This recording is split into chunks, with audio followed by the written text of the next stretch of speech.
Ridiculous.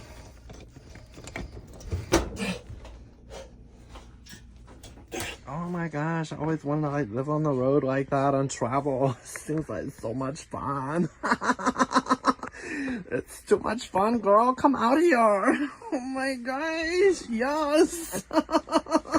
So this morning project gonna be get the washer and dryer out this little hole right here.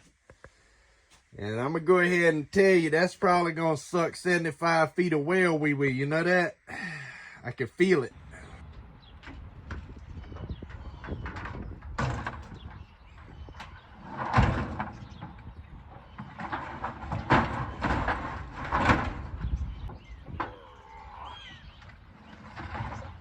Called my boy D Money, told him it's time to dispose of these washers and dryers real quick.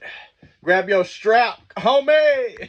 Now, anytime you've got a washer or a dryer that won't work, they've got this magical stuff called washer and dryer rapid disassembly. You want to get about 10 pounds of it, put it right in the middle of both of them. And you'll want to be outside for this. It's best in an outdoor setting. You can do it indoors, but I'll show you in just a second why it's better to do it outside.